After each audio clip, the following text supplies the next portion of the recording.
இதே good morning சொன்னால் எல்லாம் குட் மார்னிங் சொல்லியிருப்பீங்க. இந்த அருமையான நிகழ்ச்சிக்கு வாய்ப்பளித்தேன் சகோதரர் ஜீவிக்கு நன்றி, அவரை சார்ந்தவர்கள் அனைவருக்கும் நன்றி. பாவேந்தருக்கு இந்த வேந்தர் தான் இந்த விழாவை நடத்த முடியும். தமிழால் இணைந்த என் உறவினர்களின் அனைவரையும் சந்திப்பதில் மிக்க மகிழ்ச்சியும் கூட. என்னுடன் சொக்கலிங்கம் 80 வயது கடந்து விட்டது.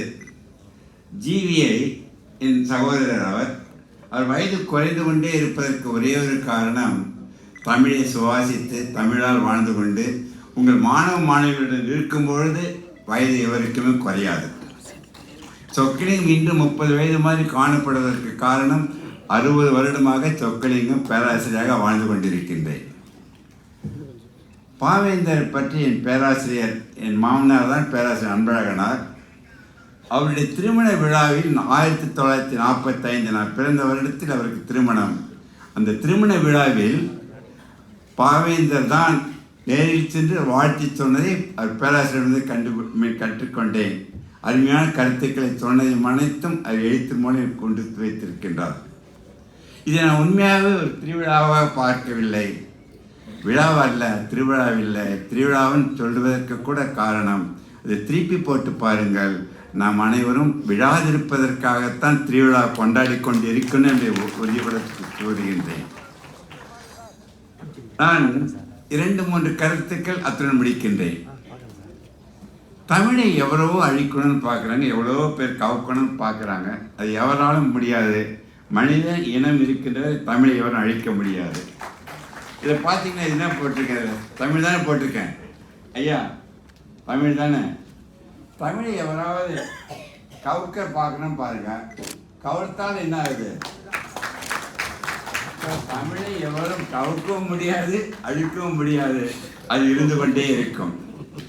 நான் சொல்வதற்கு காரணம், மேல்படி செல்ல கீழ்ப்படிகள் வேண்டும். மேலே சென்ற பிறகு நாம் அனைவரும் கீழ்ப்படிந்து நம் சமுதாயத்தை மேன்மைப்படுத்த வேண்டும் என்பதுதான் வேந்தருடைய ஒரே குறிக்கோள். அது பாவேந்தரிடம் கற்றுக்கொண்டவர் அவர்.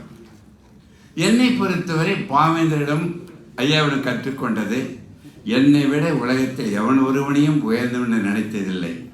அது ஆணவமோ அகங்காரமோ என்று நினைக்காதீர்கள். இதே சொக்கலிங்கமும் சரி, வேந்தரும் சரி, எவர் ஒருவரையும் 842 கோடி ஜனத்தொகையில் இருக்கின்ற வாழ்க்கையில் வாழ்கின்ற உலக மக்கள் எவர் ஒருவரையும் தன்னை விட தாழ்ந்தவன் இல்லை என்று வாழ்பவன் தான் தமிழனுடைய பெரிய குணம் என்பதை பதிவு செய்ய விரும்புகிறேன். சரி, ஒரு சின்ன ஒரு கேள்வி. இதே 100 வருடம் இயங்க வேண்டும், சொக்கலிங்கத்தில் வந்து மாட்டிக்கொள்ளக்கூடாது. அதுக்கு இதையும் பேசினால் என்ன கேட்கும் நினைக்கிறீங்க? இதையும் பேசினால் கேட்பது ஒன்றே ஒன்று, மகிழ்ச்சி மட்டும்.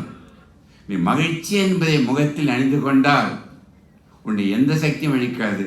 அதனால தான் சொக்கலிங்கம் 80 வயதாகின்ற சொக்கலிங்கம் இதுவரை ஒரு மாத்திரை கூட சாப்பிட்டதில்லை. அதுக்காக நீங்கள் சாப்பிட்ற மாதிரி நிறுத்திடாதீங்க தயவு செய்து. மகிழ்ச்சி என்பது எதில் தெரியுமா கிடைக்கும்? கொடுப்பதில் மட்டும்தான் மகிழ்ச்சி.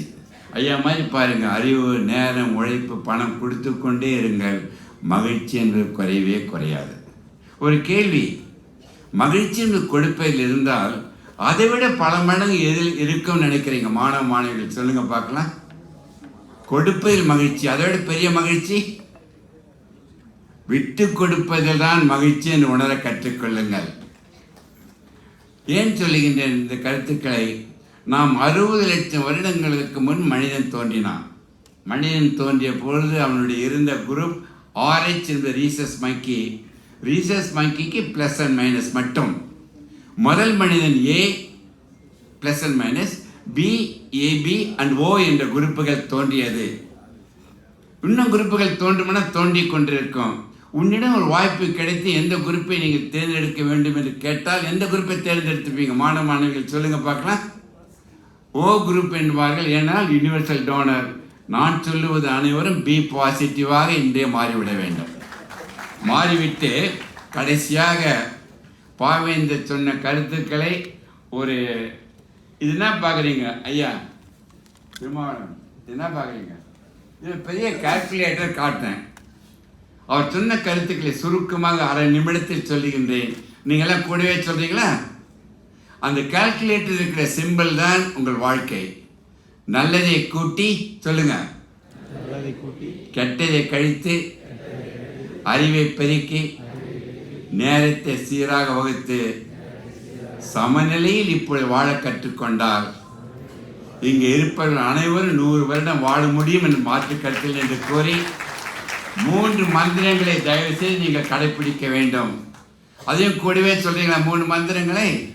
எண்ணம் சீராக, உண்ணும் உணவு சீராக, சீரான உடற்பயிற்சி.